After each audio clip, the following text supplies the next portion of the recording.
In this video, we're going to take a look at Sailor Studio 460. Let's jump straight to the end with my opinion on this ink.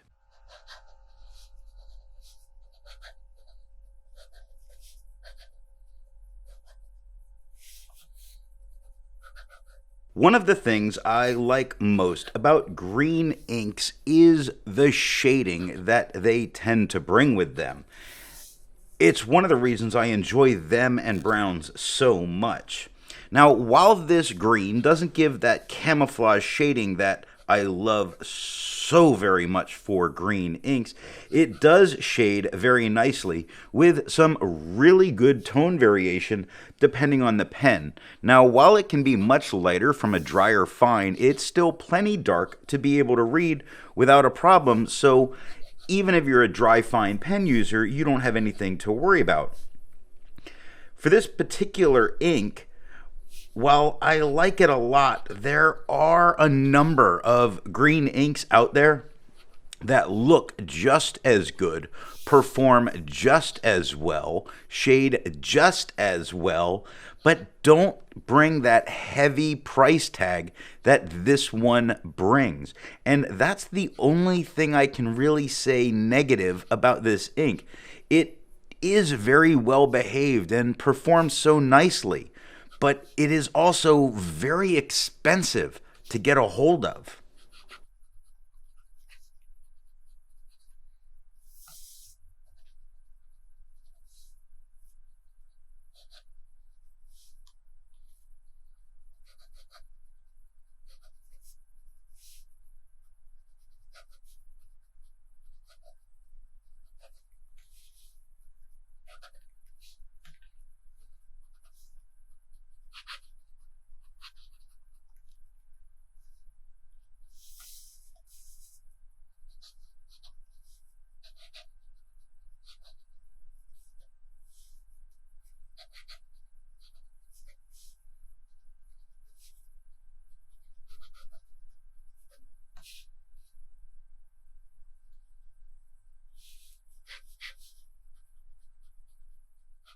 I like to change things up by using a different pen each day. Today that pen is a Waterman Graduate with a fine nib.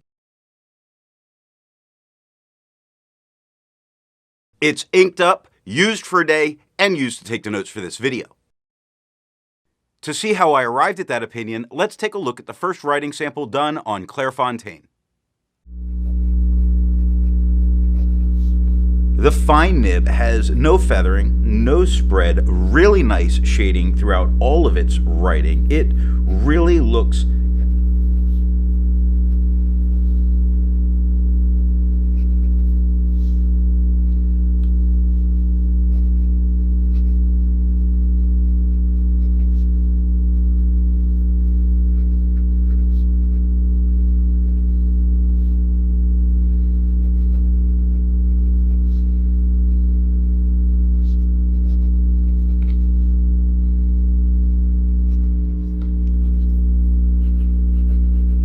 exceptional here, yet even better is from that medium nib, where it has no feather, no spread, but to me the shading looks a bit better than it did from the fine. Now, a lot of the writing is in the darker mid-tone and then the darker tones with some spots that are much lighter, really making this pop especially well.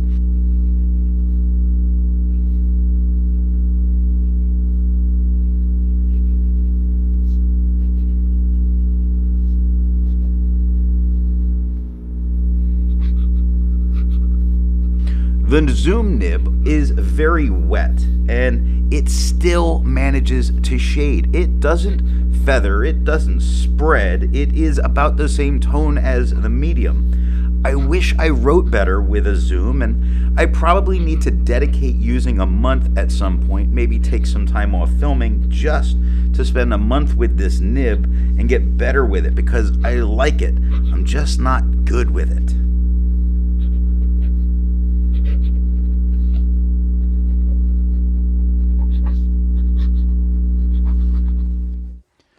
Looking at the back of the page, you see that we get no bleeding and no ghosting.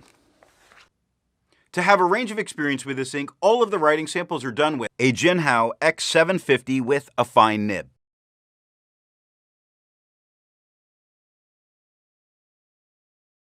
A Visconti Van Gogh with a medium nib.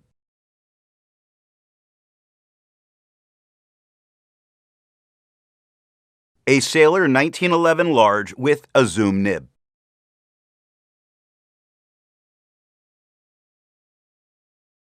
The next writing sample is done on Leuchtterm 1917 paper.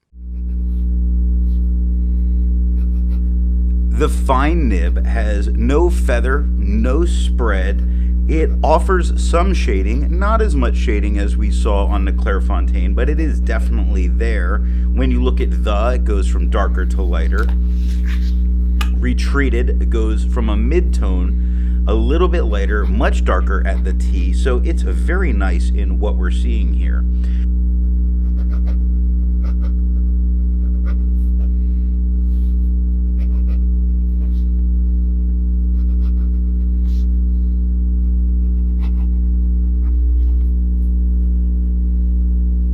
The medium is coming across as the same tone as the fine, with no feather, no spread. The shading certainly looks much better than it did in the medium. Much more standout. The darkers do get a little bit darker than we got with the fine, and the lighters look a little bit lighter.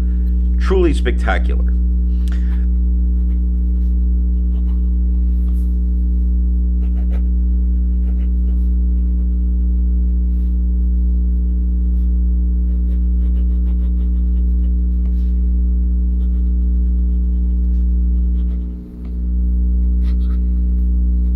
The zoom nib is just a tad bit darker than the medium, with no feather, no spread, great shading all the way through it. Again, I need to get better with that nib, and I do realize that writing with it much more up-down will give me a thinner line that I can probably handle a bit better. This ink on this paper looks really good. I feel like the tone of the paper is adding something a bit more to this ink.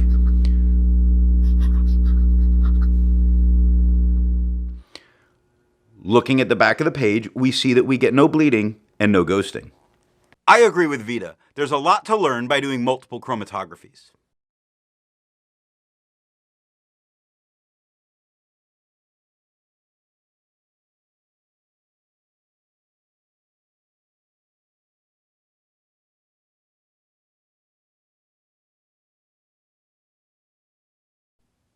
The next writing sample is done on Moleskine paper.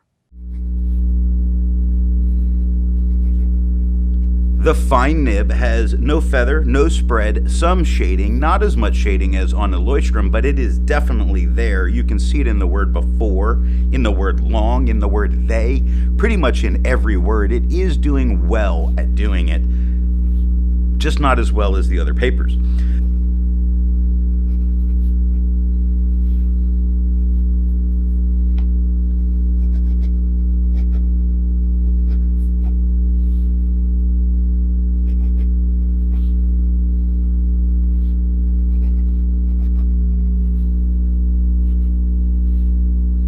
The medium is a little bit darker than the fine, with no feather, no spread, still very nice shading. I still think it's nicer than in the fine, even though it is nice in the fine. I really do like, as you look at the word land, it's much darker than the beginning of who, where who goes dark to light, and where goes mid-tone to dark. I said who's light to dark, I'm hoping.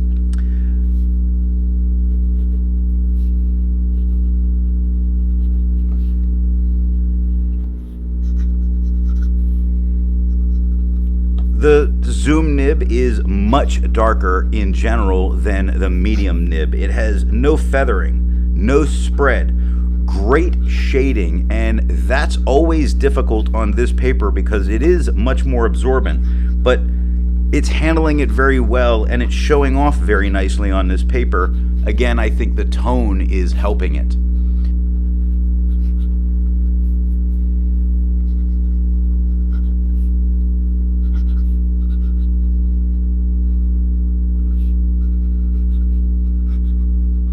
helping it.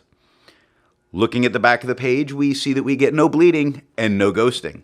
Resistance tests are done to see how this ink can be expected to perform on the page, and more importantly, how hard it may be to clean from your pen. This smear is allowed to dry for 3 days before testing it. And here we see the results of the resistance test.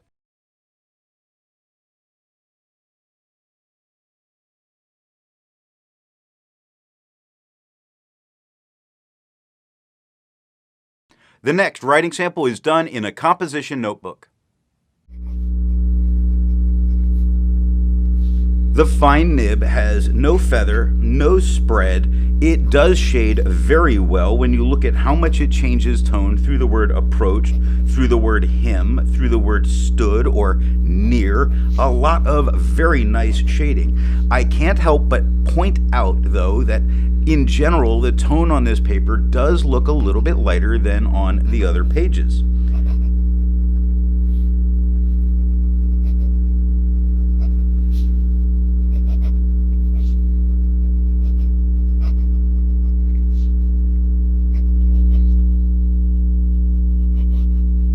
Medium is just about the same tone as the fine, with no feather, no spread, very good shading, not as good shading as we saw in the other papers, but just as good a shading that we see in the fine nib. It's performing exceptional, which you really expect from Sailor.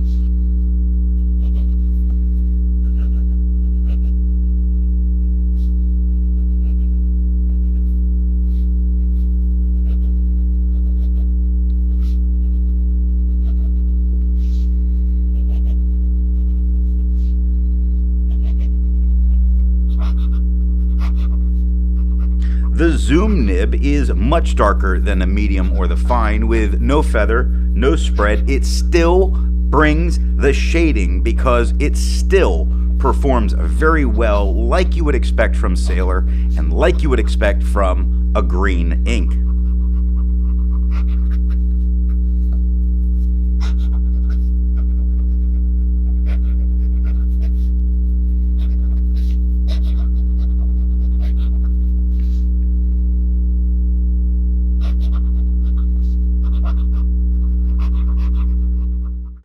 Looking at the back of the page, we see that we get a very minor ghosting and no bleeding.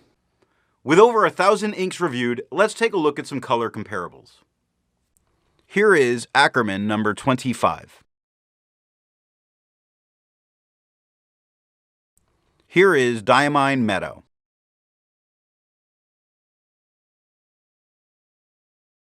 Here is KWZ Pine Green. Here is Roher & Klinger Document Green. The next writing sample is done in a Mead 5-star notebook. Looking at the fine nib, we get no spread, but tiny feathers. They're really the tiniest of feathers. I don't know that it's even really going to come through on camera.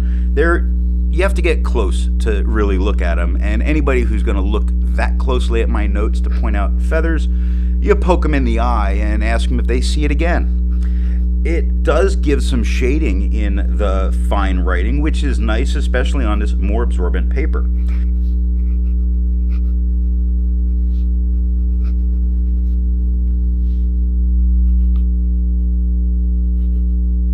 Medium is about the same tone as the fine, with still some feathering, all tiny feathers all over it, but they're smaller than what I normally describe as tiny feathering all over. It shades really well here, which again, on this paper, great thing to have happen.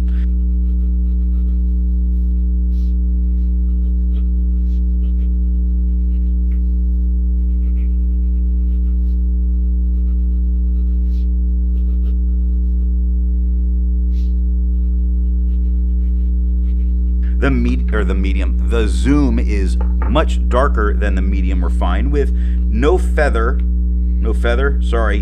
more feathering. Look at the T in points, look at the E in wear, look at the Further, right in the middle, a lot of feathering. It's bigger than it is anywhere else here. Now, I do believe that I'm seeing some spread, and it still shades fairly decently, which is pretty nice.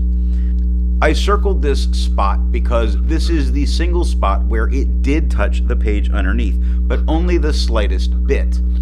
Otherwise, we get normal amounts of ghosting and only that one spot bled through. While it's nice to find other inks in the same color family, I'd prefer to find an ink that complements its color on the page. Here is a red ink by KWZ, their Thief's Red. Here's a brown ink by Montblanc Einstein.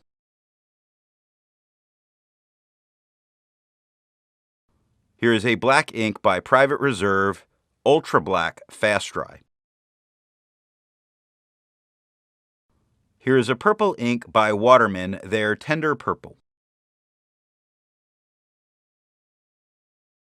If you'd prefer different complement colors, then there's links to those different playlists down in the description. Or you can click on my face. That'll take you to my channel page. Then click on the playlist tab. Scrolling down, you'll be able to see all of the playlists that are here on the channel. The last writing sample is done on 20-pound copy paper. Looking at the fine nib, we get a lot of feathering. Lots of feathering. They're bordering big. They're bordering making it look a little bit blurry to the naked eye. There is some spread. There's a couple moments of shading, but not really, and what a shame to use this ink on this paper.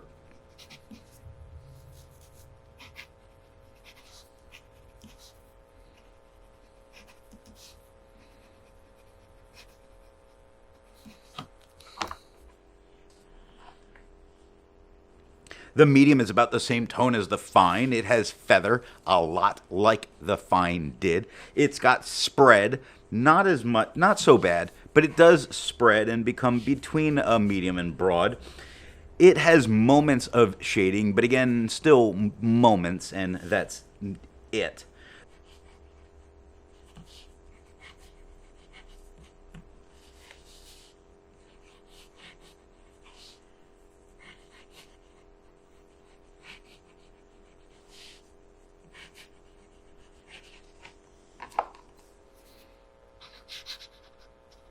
The Zoom nib was asking for trouble, and it delivered with tons of feathers. I don't know that there's a spot without it.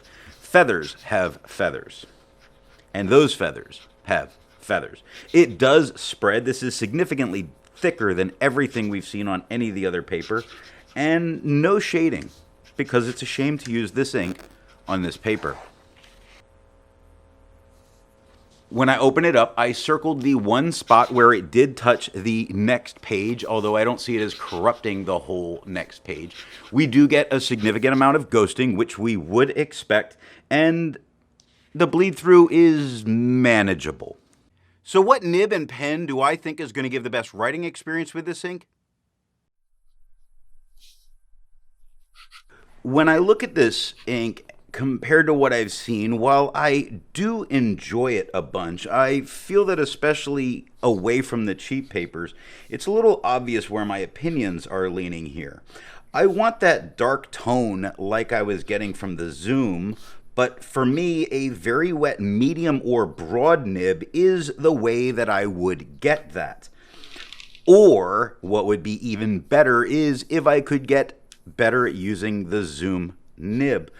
I really feel like it's a shame that I have it and don't get the full benefit of using it. It's more like when I use it, I'm using a marker. I would love to be able to use that ink, or this ink in that pen, because I think when I'm better at using it, that will really bring out the character to its max with this ink. I hope you got something out of this video, and if you want to be able to follow me over on Instagram, I'm there as an ink guy. Thanks for watching.